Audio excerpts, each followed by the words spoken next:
الصلاة والسلام عليك يا سيدي يا رسول الله وعلى آلك وأصحابك يا حبيب الله. قرآن کریم ترجمه او تفسیر نه وړاندې مبادئ تفسیر بیانېدل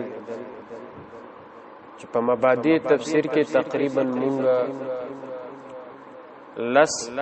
مباحث جوړ کړي وو چې شپږ مباحث مونږ بیان کړي وو او همدارنګه نن به چې کوم دا کوم بقایا مباحث دي دا به مونږ نن سبا کې وړاندې کوو. اوم نمبر مبحث چې دا د قران کریم مضامین دي چې قران کریم کې بیان د کومې خبره ده، مضامین د قران کریم. اوم نمبر مبحث په دې باندې مشتمل دی. د قران کریم مضامین کې تقریبا د مفسرینو څلور اقوال دي.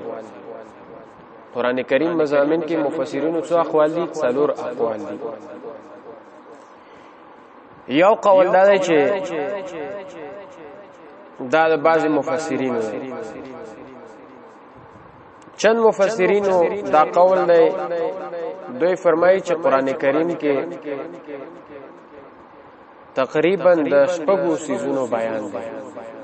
قران کریم کې د څو سیزونو بیان دی؟ د شپږو سیزونو. اول نمبر قران کریم کې اعتقادیات بیانې، یعنی د عقاید او مسائل دی په قران کریم کې، عقاید پکې بیانې دي. دویم نمبر په قران کریم کې عبادت بیانې، عبادت چې کوم ارکان خمسه وی کنه نو دغه بیان دی په قران کریم کې. دریم نمبر قران کریم کې مشتهیات بیانې دي. قران کریم کې څه بیانې دي؟ مشتهیات. مشتهیات چې کوم د درې خبرو ته ویل کیږي، منکوحات ته ویل کیږي، د نکاحونو چې کوم خبرې نکاح والا، او دا هرنګه مأکولات ته ویل کیږي، د خوراکو چې کوم آداب دي او خوراکا کوم حلال کوم حرام، او دا هرنګه مشروبات بیانېږي. نو لہذا مشتهیات دغه ته ویل کیږي. هنداشان دریم نمبر قران کریم کې معاملات بیانېږي، بیع او شراء خبرې وکړي. او پنځم نمبر قران کریم کې زواجر دي. دا زواجر ګوره په دوه قسمه دي. یو دم د نفس غیر دی، یعنی د وینې حفاظت کول د غیر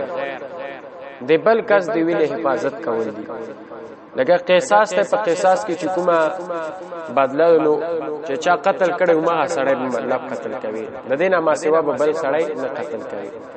نو لہذا په دا باندې زواجر دي، دا کې بیانېږي چې په دا باندې الله تعالی زجر ورکړي.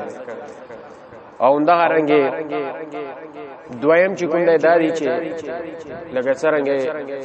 یو مسلمان به بل مسلمان له تکلیف نه ورسوي، عامه طریقې باندې چې مسلمان به بل مسلمان ته تکلیف نه ورسوي، په دې باندې زجر. نو دا دریم نمبر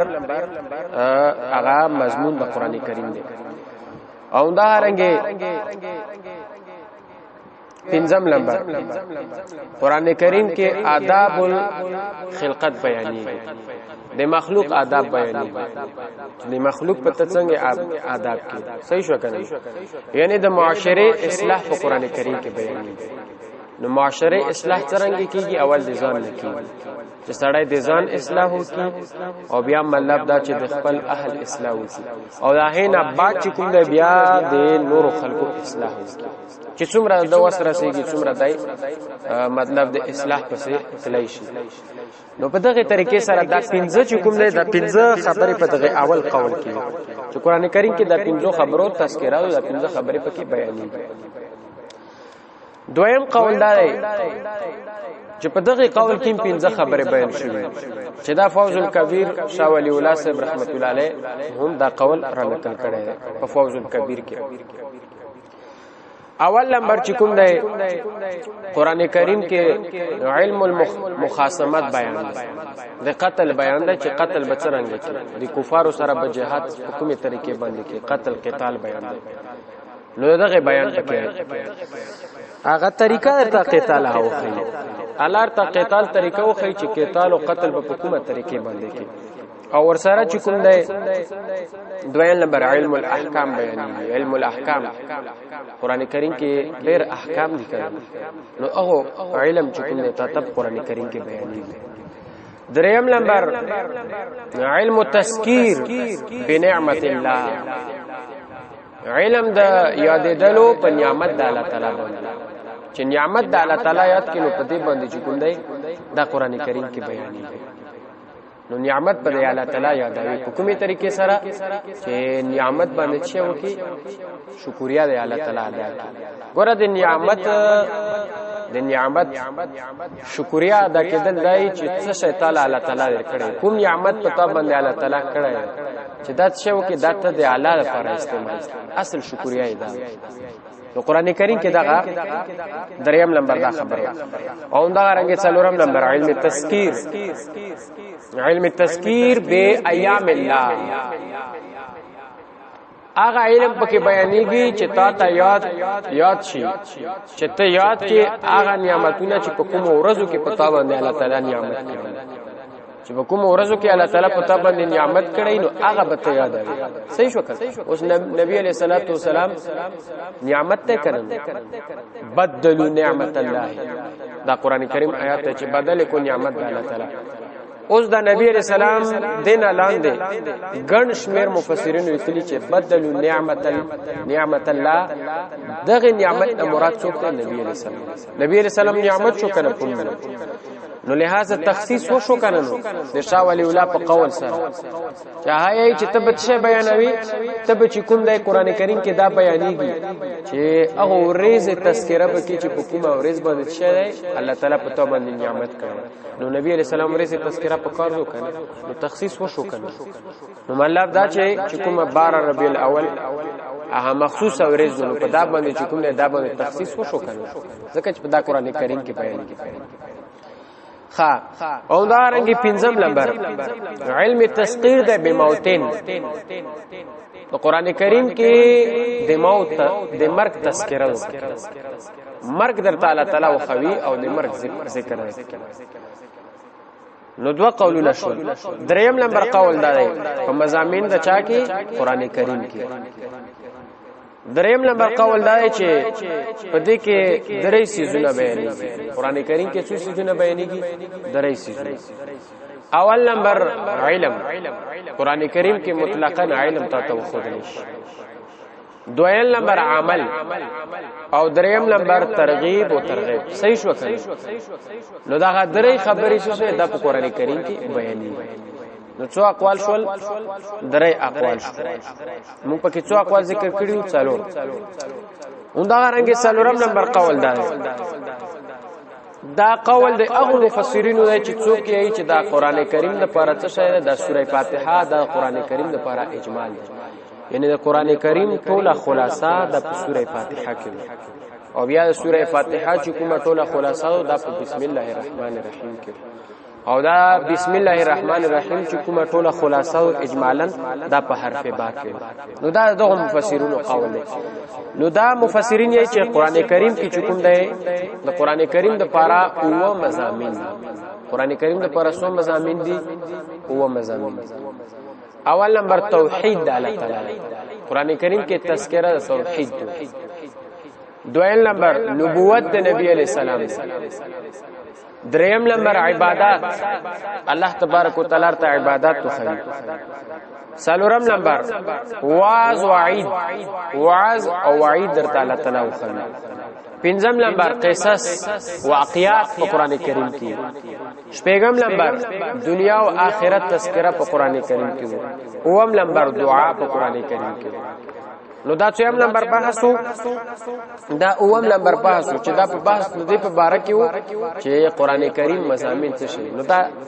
تقریبا چې څلور اقوال پکې دي دغه خلاصه غونډه اتم نمبر بحث چې کوم دی تنازلات ثلاثه ده چې قران کریم نازل شوی دی په دریو پیرا نازل دلو سره درې پیرا قران کریم نازل شوی پدې کې د علماء کرامو ډېر اقوال دي مفسرینو په خپل رائے پیش کړي خدا سي اجمالاً خلاصه ته متوجه شو اول نمبر چې قران کریم نازل شوی دا خو تاسو ته پته ولګیدل اجمالاً خدا تاسو ته پته ولګیدل چې قران کریم د څه شی د په درې طریقو باندې نازل شوی په درې پیرایانه قران کریم نازل شوی اول نمبر دا چې من جانب الله نه نازل شوی دی الی لوح محفوظ د الله نه نازل د الله دی طرف نه قران کریم نازل شو کوم ځای راغی لوح محفوظ ته نازل شو ټیک تو کنه کریم کې الله فرمایي بل هو قران مجید فی لوح محفوظ ټیک تو کنه نو په دغه طریقې سره قران کریم د الله نه نازل شوی کوم ځای ته راغلی لوح محفوظ ته او دا رنګ دویم نمبر لوح محفوظ نه نازل شوی دی بیت العزت ته راغلی کوم ځای ته راغلی دی بیت العزت بیت العزت دا په اول اسمان کې نو مطلب دا چې لوح محفوظ نه راغی کوم ځای ته نازل شو بیت العزت ته نازل شو بیت العزت ته چې نازل دلو د کوم ټیم کې پدې کې درې اقوال یو قول دا دی چې دا د شعبان د 15 کوم شپه په دې باندې نازل شوی د لوح محفوظ نه بیت العزت ته حزب الله کوم ځای ته راغی په کوم شپه باندې شعبان صحیح شو کنه دویم قول پکې دا چې نه دا د ليله القدر شپه او دریم قول امام ابو حنیفه سبنا را نقل شوی چې امام سے مبارک فرمایي چې نه دا چې کوم دی دا بس په کال کې او شپه پته نشته بچ هر شپه خو په کال کې او شپه اوندا رنګ دریم نمبر د قران کریم نزول د بیت العزت نازل شوی دی نبی علیہ الصلوۃ والسلام یعنی اغا دنیاوی ژوند ته چې کوم دی قران کریم نازل شلو په نبی علیہ السلام باندې خاص اوس قران کریم په نبی علیہ السلام باندې د بیت العزت نازل شو د په کومه طریقې سره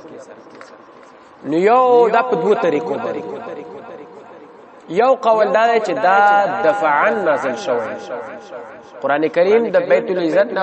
نازل شوی نبی علیہ السلام ته څنګه دفعا طریقه باندې یعنی بس په یو ځل باندې ټول قران کریم نازل شوی یو قول دا او جمهور مفسرین او جمهور علماء کرام فرمایي چې نه دا تدریجا نازل شوی قران کریم نازل شوی دی تدریجا مقتضى الحال باندې په قران کریم نازل دی چې څنګه په حالات نو اغه وجنه په قران کریم لګ نازل دی دا خقاول دی دا ټیک قول چې دا بیت العزت نه په قران کریم په نبی علیہ السلام باندې نازل دی خو تدریجا لګ په 3 سال کې برابر شوی بل قول کې دام شته چې په 20 سال کې قران کریم نازل شوی نو لہذا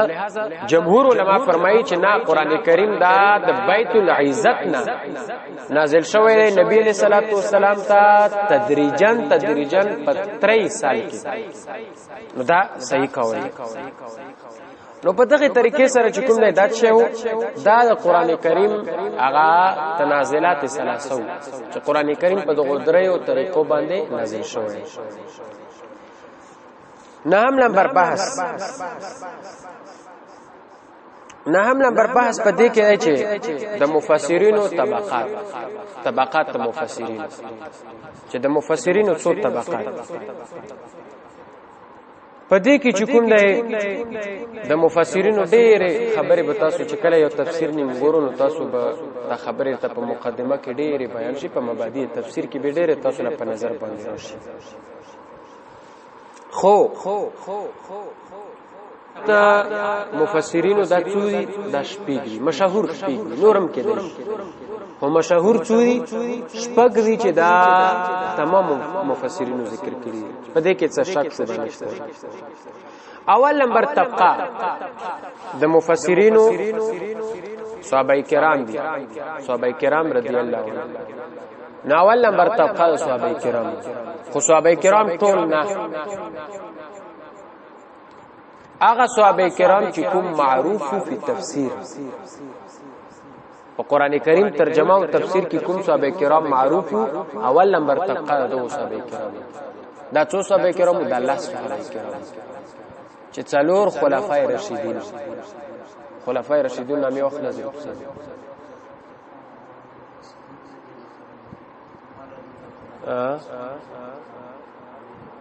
دغه څلور خلفای راشدین صحیح شو کړی او سره چې کوم دی دا شپږ نور چې کوم صحابه کرام دي اول نمبر عبد الله ابن مسعود رضی الله عنه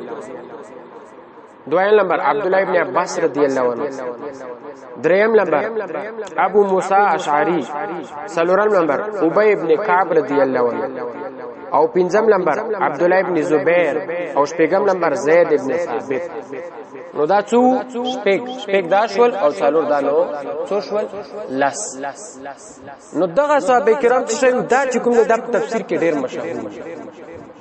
یعنی دا چې کوم دا اوله طبقه مفسرین ټیک تو کنه په دغه کې چې کوم د بیا څوک معروف په خلفای راشدینو کې چې کوم د حضرت علی سے ډیر معروف حضرت علی رضی الله عنه دا ډیر معروف ځکه چې اقوال د تفسیر په باب کې دنه ډیر نقل او په دغه شپږو کې چې کوم دی عبد الله ابن مسعود رضی الله عنه چې دا ډیر مشهور او دویم نمبر چې کوم دی عبد الله ابن عباس رضی الله عنه چې دا هم ډیر مشهور نو په دغه بیا عبد الله ابن مسعود رضی الله عنه او ورسره حضرت علی رضی الله عنه په دغه دواړو نه چې کوم دی عبد الله ابن عباس رضی الله عنه ډیر مشهور ځکه چې تفسیر په باب کې دغه ډیر اقوال نقل شوي تر دې پورې چې بعض علما ته یو تفسیرم چې کوم دی منسوب کوي ابن عباس نو دا اوله طبقه د مفسرین اندهارنګه دویمه طبقه د مفسرینو دا چې کوم دی دا تابعین دي دویمه طبقه د مفسرینو دا تابعین دي ها خو په تابعینو کې داسې تابعین دي چې عام تابعین دي پوه شئ دا چې کوم دی دا خاص تابعین دي تر دې پورې چې صحابه او شاګردان دویمه طبقه ده په دې کې اول نمبر چې کوم دی د عبد الله ابن عباس سے چې کوم شاګردان اول پکې څوک دی اول نمبر شاګرد د چې کوم مشهور شاګردان دي امام مجاهد څخه دویم نمبر سعید ابن جبیر دریم نمبر اکرمه رضی الله عنه چې دا د غلام او څلورم نمبر امام طاووس او پنځم نمبر امام عطا نو دا پنځه مشهور شاګردان دي دا په دویمه طبقه د مفسرینو کې راځي او دا غرنګي د عبد الله ابن مسعود څخه شاګردان تابعین چې کوي په دې کې اول نمبر ابراهیم نخعی او دویم نمبر اسود ابن یزید صحیح شو کنه او دریم نمبر حضرت علقمه سے دا درې د مشهور شاګردان دي او دا دوه چې کوم شاګردان د دو ابراهیم نخعی او ورسره اسود ابن یزید دا کوفی او دا عبد الله ابن مسعود سره دا چې کله نبی علیہ الصلوۃ والسلام وفات شول د کوفه ته هجرت وکړ او په کوفه کې درس او تدریس بیانول تر دې پورې چې د احناف څومره مسالې دا د عبد الله ابن مسعود رضی الله عنه نقل شوی ځکه چې امام صاحب بند کوفه وکړ نو هغه د احناف مسالې چې کوم ډېر اقوال پکې د عبد الله ابن مسعود رضی الله عنه ټیک تو کړه نو دویمه طبقه چې کوم دغه تابعین او چې کوم د صحابه کرامو دغه شاګردان دي دریمه طبقه مفسرین دریمه طبقه مفسرین دا چې دا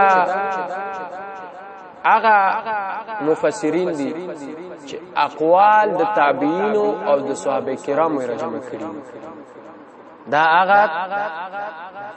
مفسرین دي چې اقوال د تابعین او د صحابه کرامو راجمع کړي صحیح شو کنه لکه په دې کې مشهور اول نمبر چې کوم دی څوک سفیان ثوری رحمت الله علیه اول نمبر داو چې دا مشهور او یو سفیان ثوری دی دا سفیان ثوری نه سفیان ابن عیینه سفیان ابن عیینه یو داو سفیان ثوری دا بل دا په تاسو له په کې راشي بخاری شریف کې دا سند کې به تاسو ته راشي نو اول نمبر سفیان ابن عیینه نیو داو دا په دریمه طبقه کې راځي. دویم نمبر امام وکیع دا په بخاری شریف کې تاسو په سند کې راځي. نو دام په دغه دریمه طبقه کې. څلورم نمبر امام عبدالرزاق چې دا کوم عبدالرزاق مصنف عبدالرزاق چې کوم کتاب لیکلی دا غره. او دریم نمبر مصنف ابن ابي شيبه چې کوم کتاب لیکلی مصنف هم دغه نامه ابن شيبه. ها پنځم نمبر امام اسحاق مسند اسحاق په نامه باندې د کتاب لیکلی. نو دا چې کوم دا څومره طبقه دا دریمه طبقه مفسرین تابعین چې کوم په کې را نقل شوی دا دریمه طبقه. څلورمه طبقه چې کوم په څلورمه طبقه کې را درومي څوک ابن جرير چې دا جرير تبری صحیح شو کنه تفسیر تبری لیکلی. نو یو پکې دا تقریبا دا ابن جرير تبری دا په 310 هجری کې وفات شوی. او دویم نمبر چې کوم دی ابراهیم ابن المنذر دا دام په دې څلورمه طبقه کې راځي. دا چې کوم دی د نامخ کې وفات شوی د چانه ابن جرير نه چې کوم دی دای په 236 هجری کې وفات شوی. ها او دا رنګي دریم نمبر ابن ابي حاتم. نو دا چې کوم نه دات شه دا درې کسان چې کوم نه دا په څلورمه طبقه کې راځي دا په څلورمه طبقه کې راځي. او د دینه ما سوا پنځم نمبر طبقه مفسرین دا چې هغه روایت چې را نقل کړي وي هغه روایت چې هغه اسانید روایت را نقل کړي دي تفسیر د پر روایت شي را نقل کړي خو اسانید یې حسب کړي یعنی سندونه چې کوم کې نه ذکر کړي صرف روایت پکې را نقل کړي. پدې کې اول نمبر امام زجاج صحیح شو کنه معرف القرآن هغه معنی القرآن دا یو تفسیر دی لیکل. او دا رنګ دویم نمبر څوک دی امام ابو علي چې دا په فصاحت کې ډېر لوی شخصیت دا فصاحت او بلاغت چې کومه خبره ودا په دې علوم باندې د ډېر اعتبار حاصل. نو دغه چې کوم نه دغه د تفسیر په تفسیر لیکل خو فصاحت طرف ډېر مایل دی اسناد کې پریخي. او دریم نمبر مکی ابن ابي طالب چې د کون طرف د نحوی طرف ډیره توجه کوي مګر نحوی عالم نو اسناد طرف چې دمر توجه نه کړي نحوی طرف پکې دی ډیره توجه اختر کړي. نو دا تقریبا چې دا پنځمه طبقه مفسرین او دا رنګ شپږمه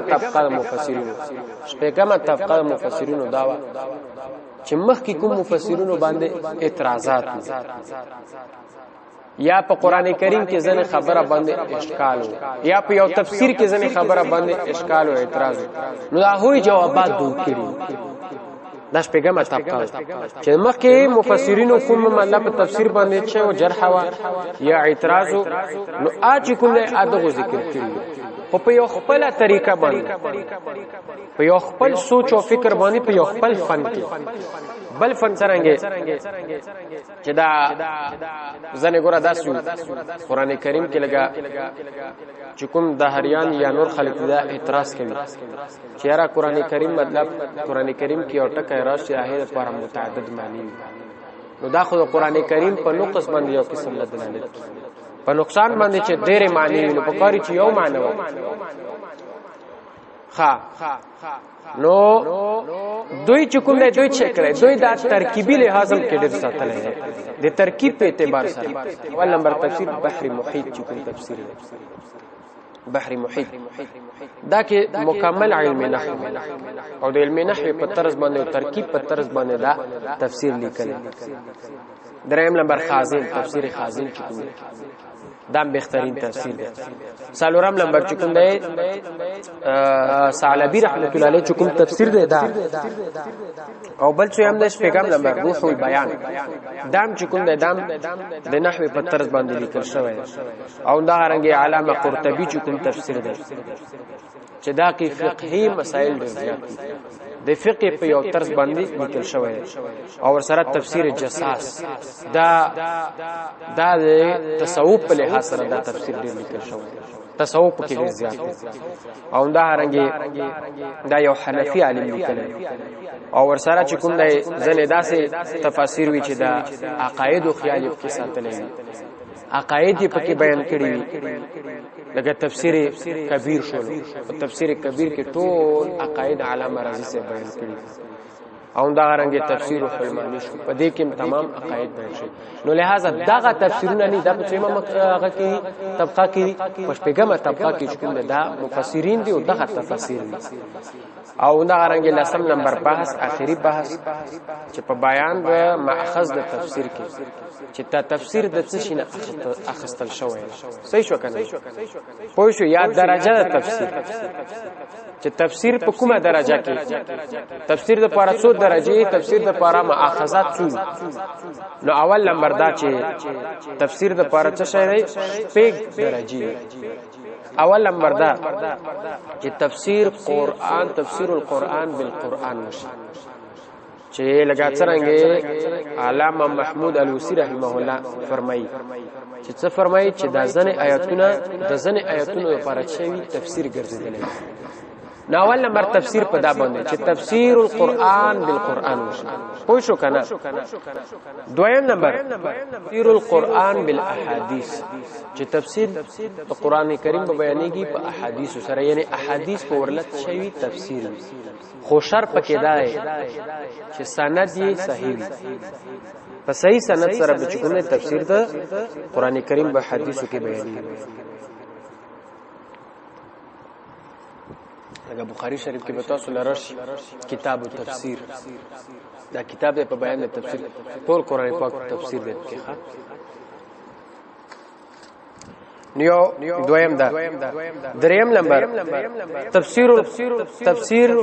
القرآن باقوال صحابه تفسیر د قران کریم په بیانېږي په اقوال د صحابه سره دا یې څلورمه مرتبه دریمه مرتبه خو شرط دا چې سند به پکې صحیح وي او سلورم نمبر مرتبه او سلورم نمبر درجه تفسیر یا ماخذ د تفسیر القرآن باقوال التابعین چې تفسیر القرآن به په اقوال د تابعین باندې د تابعین په اقوال باندې او دا رنګي پنځم نمبر چې تفسیر القرآن وی بلغت عربیه صحیح شو کنه د یو آیات ترجمه کې تفسیر یې کې نو په لغت تعرب ته بچکول کې ګوره چې عرب دغه څه صحیح شو کنه نو دا قسم تفسیر بکیږي پنځم نمبر او شپږم نمبر چې کوم تفسیر القرآن بالقواعد الشرعیه د تفسیر شپږمه مرتبه دا او ماخذ دا چې تفسیر بکیږي په قواعد شرعیه سره چې کوم شریعت کومه قاعده ذکر کړي نو په هي سره به بیانې بس ان شاء الله چې روان اتوار له بخیر بیا د تفسیر شروعات وکړه تفسیر بخیر ان شاء الله شروع